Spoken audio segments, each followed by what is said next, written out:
Sidetrack episode 48, Have a Very Merkabah Jubilee.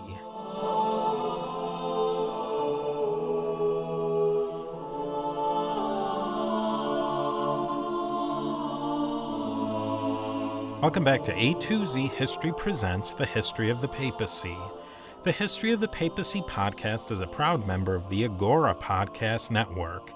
We're a group of independent podcasters. Our goal is to create thought-provoking and high-quality podcasts. The Agora Podcast Network show of the month is Elias Belhaddad's History of Islam podcast.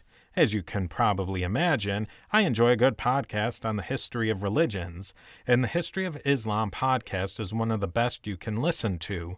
Elias breaks down a complicated history with a lot of background context into a very manageable and entertaining show. You should definitely be listening to it. Learn more at agorapodcastnetwork.com. As we've said in the past, the show is now on Patreon, patreon.com/papacy to be precise. If you've ever thought of supporting the show, Patreon is a great way to do it. You can set up a monthly donation there. Different levels of support have unique rewards, so definitely check it out. Thank you to our Constantinople level patrons Regan, Sandy, Andy, Paul, and Dr. Jeff. This is the fourth installment of Garry and Steve's Guide to the Apocalypse. In this episode, Garry and I talk about what a Jubilee is in the Book of Jubilees and talk about a few more interesting sects from the Second Temple Judaism period. Thank you very much for listening and enjoy the apocalypse. It is, after all, nigh.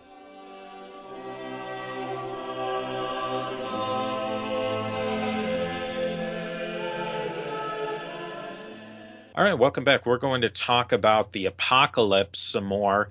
And we talked before about two major Jewish apocalypses, the Book of Daniel and the Book of Enoch. And an apocalypse really ties into the word apocryphal, and apocrypha meaning that they're hidden, that there's some sort of hidden knowledge or hidden understanding in these books. And they're very dense and they're complicated, and it's not just the sort of reading you crack open and you instantly understand what they're talking about.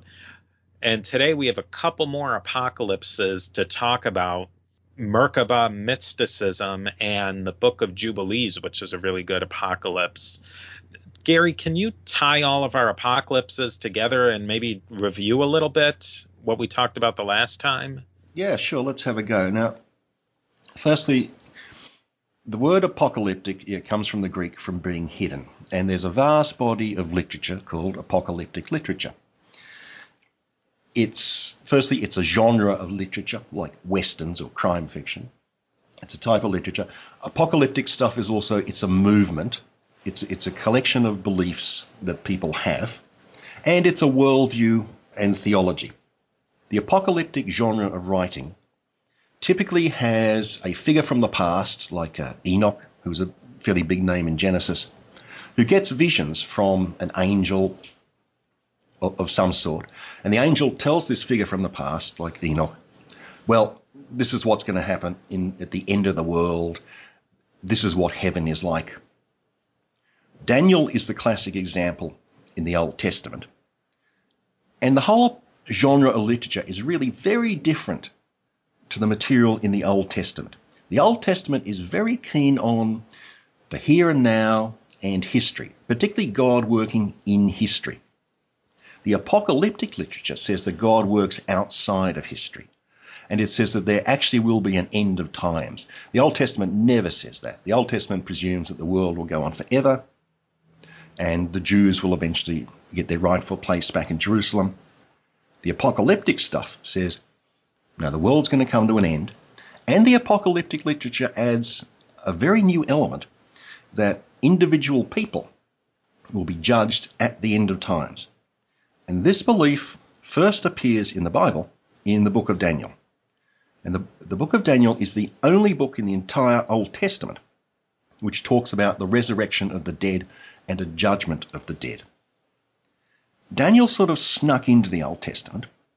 It was probably written around about 160 BC, that sort of time. That's the end of the Maccabean period. The Maccabeans were the last kings of an independent Judah.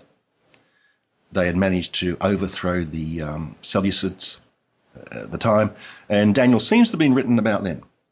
But older than the Book of Daniel is another book called First Enoch. Now, First Enoch is actually a really big composite work. Scholars have managed to discern 5 different parts, but the oldest parts seem to go back to maybe 300 BC. Now, that's Hellenistic times, when Judah was still being run by either the Ptolemies from Egypt or the Seleucids from Syria. First Enoch never made it into the Old Testament, but it was preserved in the Ethiopian Orthodox Bible, and we now have fragments from the Dead Sea Scrolls. So First Enoch is much older than Daniel, and it contains all these sorts of exciting elements, visions of the end of times, and typically apocalyptic literature also has pretty surreal imagery. You've got animals with horns, you've got flaming visions from heaven, like the Book of Revelations. Now that's full of pretty damn weird imagery, and that's absolutely typical of the apocalyptic literature.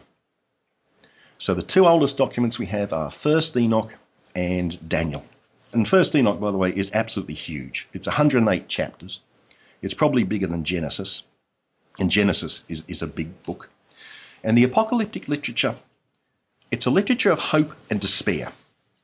The literature in general says there will be an end of the world and some people will be saved, but only some people. And the literature is generally really highly coded. It's not meant for the general population. It's meant for these elect who will be saved. And they have to translate this screwy imagery into whatever beliefs that they have, actually. It would be, in fact, classic Dan Brown stuff. Now, who believed in Enoch then, or who held on to that belief that was encoded in Enoch? First Enoch seems to have been very widely used. In the Dead Sea Scrolls, First Enoch is one of the most common books.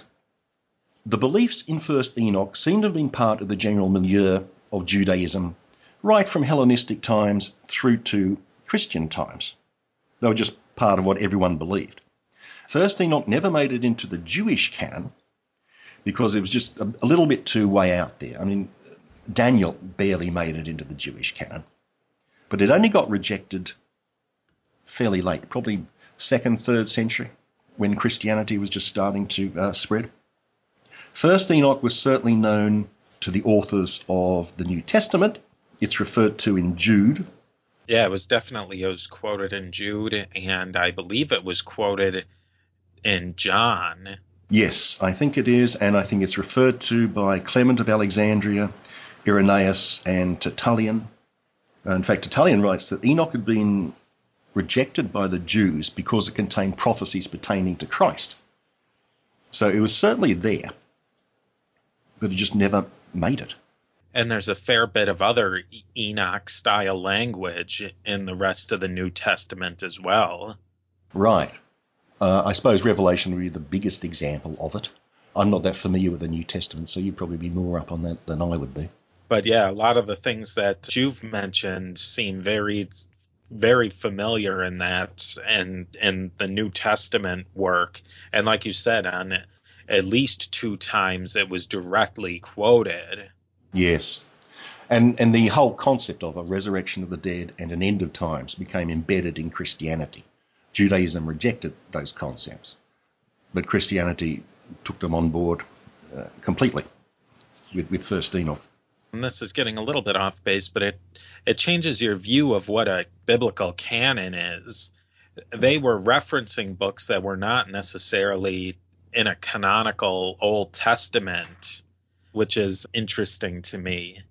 Yes, that's very true. I mean, from what I know, the development of the Hebrew canon, the Pentateuch, the Torah, was codified fairly early. Then the prophets. But the 3rd section of the Hebrew Bible, the writings, was very, very fluid, probably until Constantine's time. So books would come and go. And one point to note is that in the Hebrew Bible, the Book of Daniel is not considered one of the prophets. It's considered part of the writings. And the writings includes things like Proverbs, Song of Songs, everything really which isn't a history or a prophet. They lump it in at the end with everything else. Yes, yeah. The writings is basically the miscellaneous section in the biblical shelf. And we talked about Enoch, and you said that's in the 300 BC to 100, as late as 100 AD, some think? Yes, the first Enoch has several components. The oldest component is chapters 1 to 36, and that's called the Book of Watchers. The Watchers are the giants who were produced when angels mated with human women. That's considered the oldest part. And there's some other bits and pieces which seem to refer to events in late Hellenistic times. So they must have been written fairly late. And from what I can gather, scholars are fairly confident in their divisions, unlike a lot of scholarly knowledge where people argue constantly. But apparently the 5 components of the first Enoch are quite clearly separate things. But some of Enoch was found in the Dead Sea Scrolls? As far as I know, the oldest bit, which is the Book of Watchers, there are quite a number of manuscripts found in the Dead Sea Scrolls. Okay, so we move forward, and Daniel and Enoch were written sometime in the 300-ish BC moving forward. And then we move forward a bit more to something called Merkabah mysticism. And Garry, can you tell us a little bit about what this whole idea of Merkabah mysticism is all about? Yeah, the Merkabah mysticism was a movement in Judaism, which is even sort of crazier than Kabbalah, however you pronounce it. Even crazier than that. Macabre means chariot, and it comes from the account of the chariot which is in the book of the prophet Ezekiel, where Ezekiel sees this fiery, surreal chariot carrying God. The Merkabah mysticism seems to have been used by certain adepts. It's more like, it's fairly hippie-trippy, actually. It seems that certain Jewish groups would fast, maybe take some magic mushrooms or whatever the local hallucinogen was, and then fall into some sort of semi-trance where they would have exciting mystic visions of the chariot, visions of heaven. There's talk of layers of heavens, 7 layers of heaven. Now, this mystic trend was not welcomed by the rabbis at all. They tried to not quite suppress it, but they certainly didn't encourage it. It was a strand of the apocalyptic movement prior to about 100 AD, or the fall of the temple in 70 AD. It seems to have died out about then, and maybe it merged, or maybe Gnosticism took some things from this particular type of mysticism. I mean, the idea of sort of falling into a trance and seeing visions is pretty alien to the entire Old Testament. It's not something that, was expected of you. A lot of these groups seem to be that they probably didn't have a ton of members, and after the revolt of 72 AD and the destruction of the temple, and then the Bar Kokhba revolt, there just didn't seem that was probably a huge percentage of the population that didn't make it through that. Yes, a lot of sort of the undercurrents in Judaism seem to have just disappeared after the temple. You really only had 2 games in town left that were viable at that point. Well, I guess there was different sects of Judaism at that time that would eventually meld into rabbinical Judaism and many different sects of Christianity. But it probably one of those things, like in the modern language, like there was a lot of incentive for them to come together and merge, if you will. Yes, to come together and consolidate. The Second Temple period pretty much coming back from the exile right through to the destruction of the temple had been a very fertile period intellectually for Judaism. But after the destruction of the temple, all those little sects, they either merge or they disappear. Perhaps institutionally, Judaism just felt, okay, well, we can't afford to have some radical disagreement here. If we are going to survive as a religion, we're going to have to all get together and come up with one brand, as it were. We can't afford to have too many brands. And perhaps the ideas of rabbinical Judaism were the most suitable for that very purpose. I suppose ideas like Macabre mysticism, where you're sitting around doing not much and having visions, well, you couldn't afford to do that anymore. You had to go out, make a living, and keep yourself to yourself in case some Roman decided to chop your head off. And as we're moving forward into the Book of Jubilees, the dating of that's a lot tighter, it seems. You know, if you're talking in the 160 to 140 BC, how do they know that's a 20-year time span? In most biblical book dating, they never have that tight of a time frame. Yes, Steve. The Book of Jubilees is the second really big non-canonical document that we find in the Dead Sea Scrolls, and also, again, in the Ethiopian or Ethiopic Bible. The Book of Jubilees is huge. If it was in the Bible, it would be by far the longest book. Maybe about 60% longer than Genesis again, or longer than the Book of Kings or Chronicles. In the Book of Jubilees, we can date it fairly precisely. So in other words, you're saying it's as long as Genesis plus like another 2/3 of a book? Yeah. Wow. It's something like 50 chapters, and it's about 53,000 words. And I think Genesis comes in at about 35,000 words. So it's a huge book. It seems to have been very popular. And I think scholars can date it fairly precisely because events referred in the book, you can only get as far as the Maccabean period, around about 160 BC. And the Book of Jubilees, seems to have been a template for the Essene sect. But the Essene sect, before they broke away from the main body, Jubilees could have been read by any sort of Jew in a fairly orthodox fashion. There's nothing utterly outlandish in it.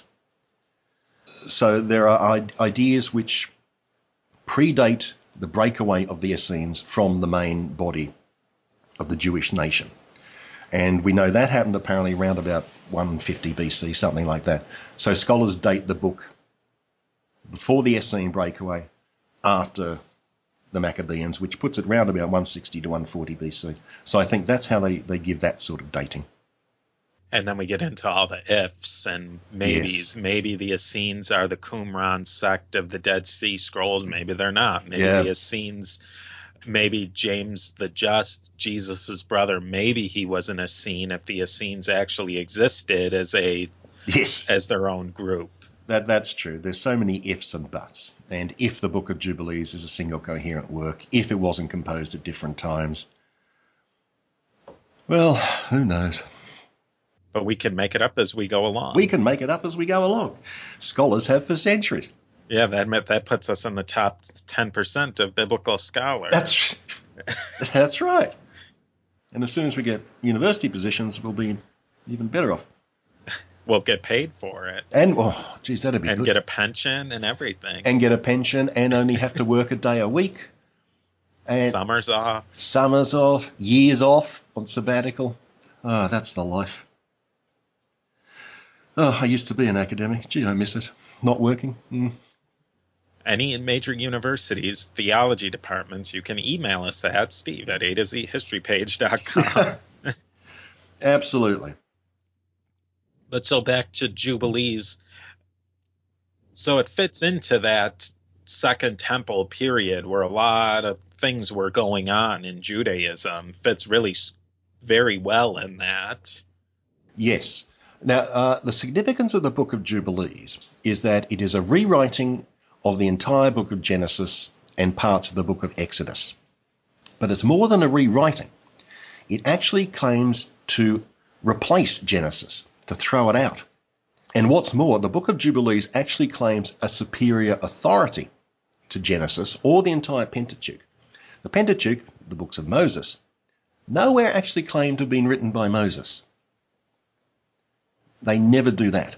Jubilees explicitly says, this is the book that Moses wrote, and it says it quite a lot of times.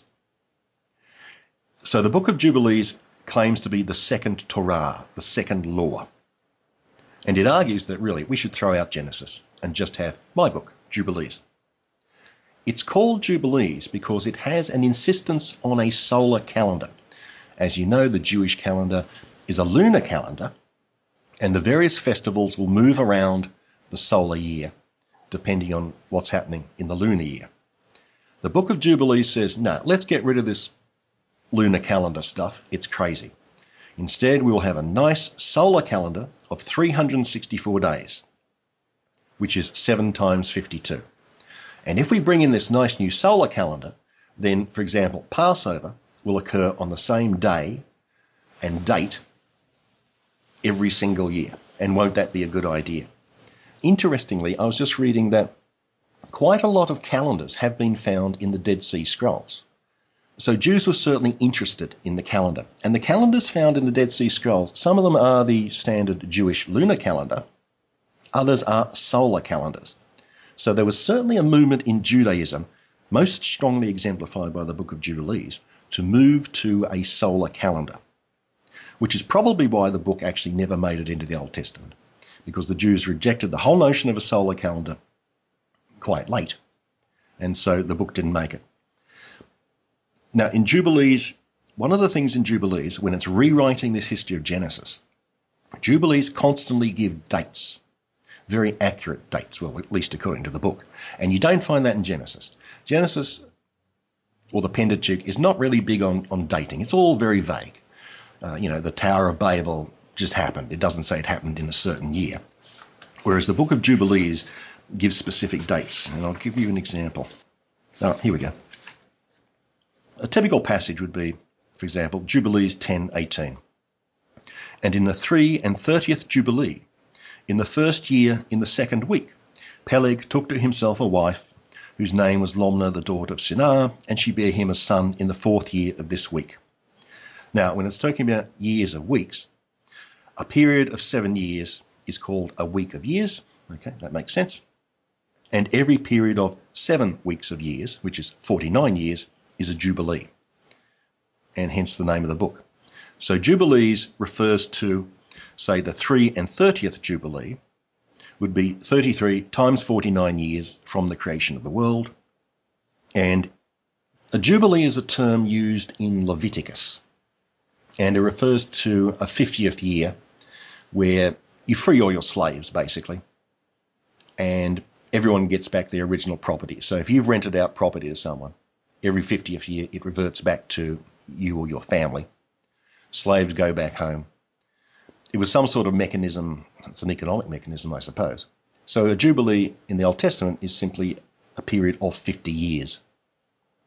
From what I understand, the concept of Jubilee wasn't used that much. I mean, you don't hear it referred to much. So it may have been just a construct which is put into Leviticus, rather than an actual thing which actually happened. And it was a social, economic concept. Yes, it was a social economic concept. It doesn't seem to have had any theological or religious import. Maybe it was intended to be a mechanism to prevent the permanent alienation of property, and a mechanism for slaves who could think, oh good, only another 20 years and then I'm out of here. And saying that the Jubilees is from the 160 to 140 BC. That's quite a bit after the traditional dating of the Pentateuch, isn't it? Yes, the Pentateuch, from what we can gather, was first put together round about, its sources date back to about 700 BC, and it was probably in place by the time of the exile or just after the exile. So that's 500 BC. The Pentateuch was pretty much in place in 500 BC.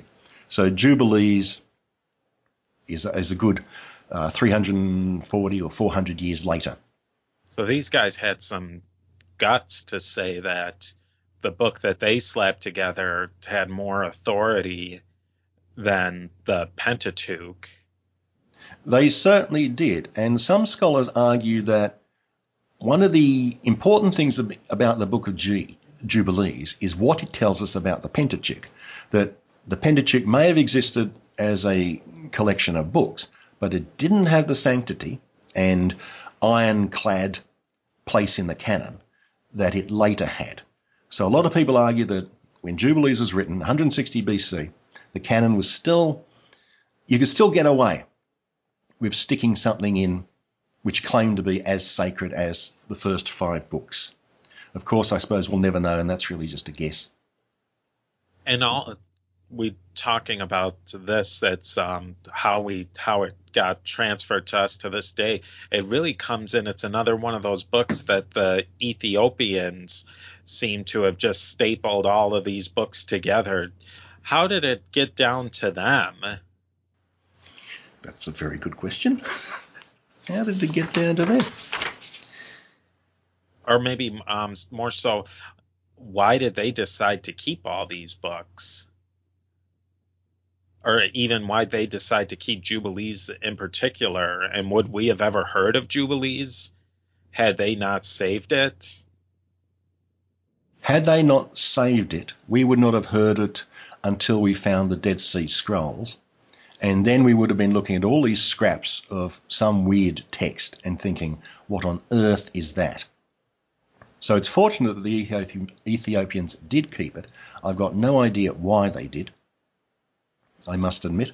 I mean, they also kept First Enoch.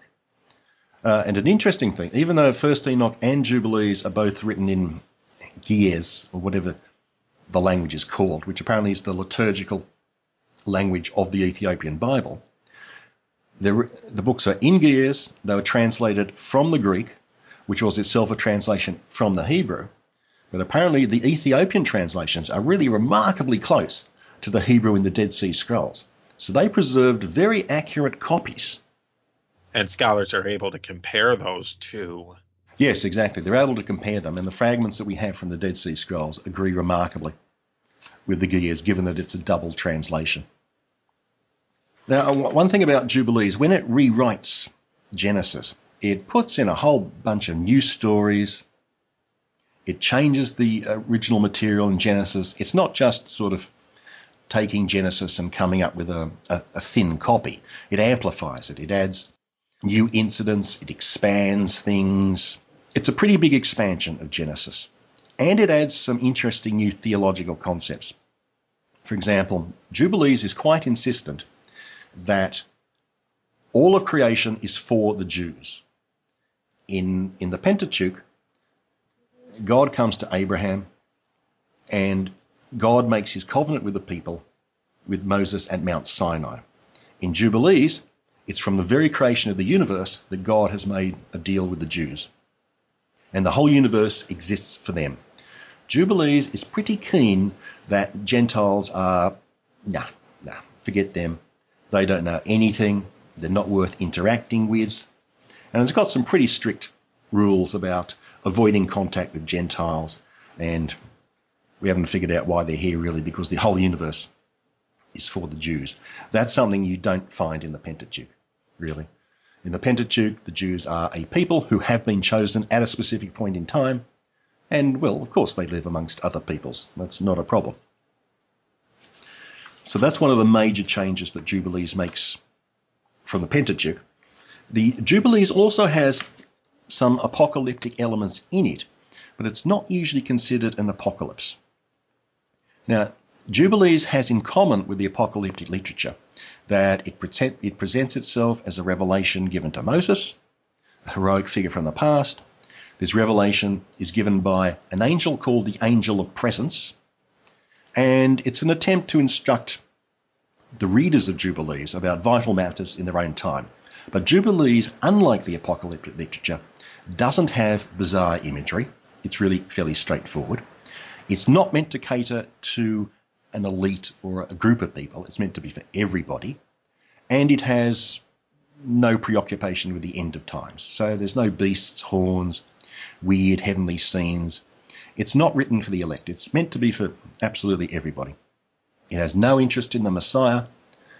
It's mainly about setting up this solar calendar and, secondly, introducing or explaining evil. Where did evil come from? Is one of its major preoccupations. And then we get into the concept of Satan. We'll leave Satan and evil for next time as we guide you through the apocalypse. So we're really digging into it now. Satan, evil, and all that stuff. So thanks for listening, and we'll see you next time.